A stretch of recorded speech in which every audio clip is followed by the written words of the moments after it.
Барлықтарыңызға сәлем достар, сіздермен бірге мен Эльмира. Бүгін біз сіздермен чизкейк дайындайтын боламыз. Ол үшін бізге ұн, қант, сары май, жұмыртқа және де қопсытқыш керек болады. Алдымен біз сары майымыздың үстінен қантты қосып, оны миксерлейтін боламыз. Сіздерде миксер болмаса, шаңышқымен істеуге болады.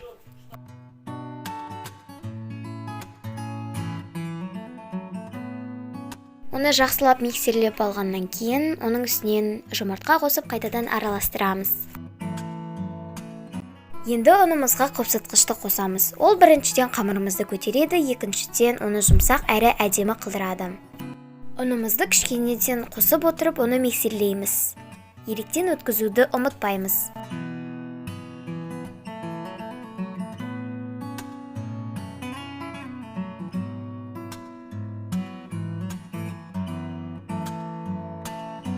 Енді қамырымызға кішкене ұн салып, оны қолымызбен біріктіреміз. Енді қамырымызды пакетпен орап, оны холодильникке жарты сағатқа қойып қоямыз. Мен қамырымды холодильниктен алдым. Бізге оңайырақ болу үшін оны екіге бөліп аламыз.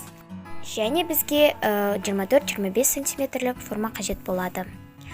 Біз астыңғы бөлігін осылайынан қолмен жайып шығамыз.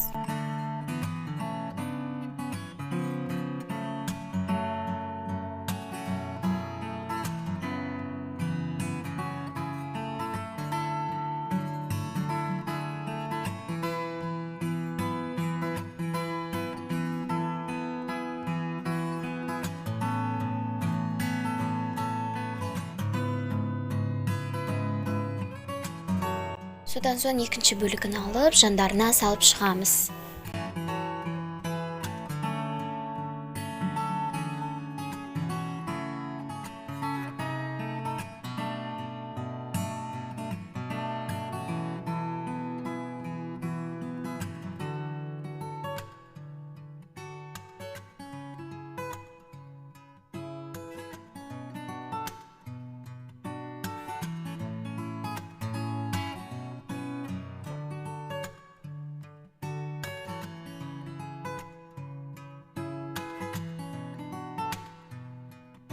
Міне қамырымызды салып болды. Енді әдемі түзу болу үшін біз шаңышқымен шеттерін осылайынан қатты басамыз.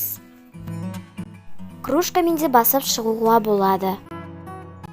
Форма дайын болғаннан кейін біз оны холодильникке саламыз. Ал оған дейін біз салмасын дайындайтын боламыз. Салмасына бізге сүзбе, жұмыртқа, қант және де қаймақ қажет болады.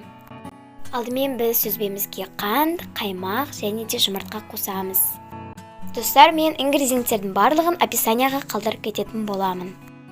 Енді осының барлығын жақсылап араластырамыз. Енді біз дайын болған салманы формаға құямыз.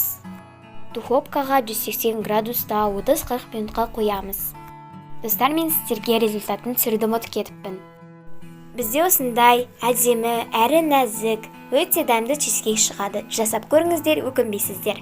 Сіздермен болған мен Эльмира, сау болыңыздар.